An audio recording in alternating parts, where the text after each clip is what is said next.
Jas. Selamat pagi dan salam satu Malaysia. Pagi yang mendung pagi yang mendung. Oke. Pagi ini kita mau review sedikit. Review sedikit ya, ada banyak. Oke. Wiring harness OEM ECU original ECU. Original ECU besi macam ni. Dia sama saja Evo 139293 double cam, single cam, my back. Kurang lagi. Oke. Untuk engine Fuji 91 double cam. Oke. So isi dia lebih kurang macam ni. Ini bukan ECU dia lah. Ini ECU Magma Fuji 15 code E yang boleh di chip lah. Oke. Ini bukan ECU dia. ECU dia ada di tempat mana dia lah. Di mana ya? Dari Semenanjung juga anda nanti cek lah, nanti tanya owner dia balik dari mana. Oke.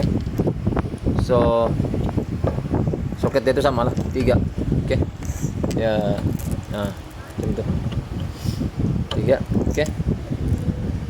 Dia boleh pakai lah ECU ini. Janji kita rechip dan juga masukkan base map untuk engine double cam nih.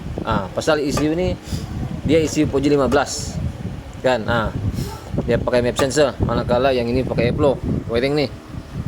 Tapi kalau kita mau ubah dia, kita ada ECU nih, ECU code E yang boleh custom chip, boleh masuk custom map. Kita boleh pakai ECU Magma nih, Fuji 15 nih, 7549 tuh.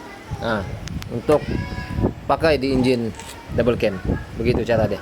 Oke. So tanpa membuang masa, kita akan terus review lah. Oke. Sini kita sediakan 2 relay macam standard dia lah. Ada 2 relay, coil pump dengan injector coil apa semua tuh. Semua dari sini lah. Oke. Kita juga buatkan OBD ya. Dimana kalau kereta lama nih, ECU lama nih dia OBD 1. Jadi kita buat OBD itu memudahkan untuk owner scan dan juga baca data stream lah, apa-apa yang dia mau scan lah. Oke. Untuk bagian sini yang kontrol semua, beliau minta untuk buat macam ni ya. Sebab ini ialah bodi suara. Bodi suara dia tidak sama macam bodi Putra, Wira dan juga Satria. Tidak sama. Jadi dia cakap buat macam ni supaya nanti dia akan sambung sendiri. Sini semua lah nih, RPM apa semua, ikon semua lah. Oke. So kita maju ke hadapan. Yang biasa ada ikon. Oke. Ikon. Oleh kerana ini ECU double cam yang mempunyai 2 signal ignition, yang mana sebelum ini dia pakai distributor, kita buatkan dia coil K20. Oke. Coil K20 di mana dia jalan sama juga lah, dia jalan Westpac 1423. Oke. 1423. Injektor biasa ada 4. Oke. Ada satu ori kabel daripada ECU yang mana dinamakan sebagai octane edges. Yang ni kalau kita buat wiring baru menggunakan ECU besi ni, ECU OEM ni, kalau kita tidak tarik ini nanti susah untuk para tune-nya. Kenapa susah untuk para tune-nya? Karena dia ada fungsi yang mana tune-nya yang tahulah fungsi dia ni. Sesuai kita buat supaya nanti kalau dia mau tune di sana, kabel ni nanti dia cari tiada, susah pula. Jadi kita sediakan kabel ni supaya dia boleh buat apa yang patut dibuat semasa tuning. Oke. Ada ground,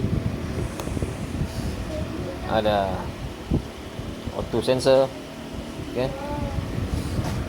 Ada wiper, ada oil press. Oke. TPS, ada control valve double cam punya. Oke. engine coolant, distributor double cam, water temp, dimana yang ini tidak pakai tapi kita sediakan saja, mana tahu next time dia akan pakai kan. Oke. Reverse sensor, airflow, supply, reverse board, starter. Oke. So ini dia punya anu lah, basic lah. Dimana kalau wiring original tuh dia serabut, dia banyak itu inilah. Oke.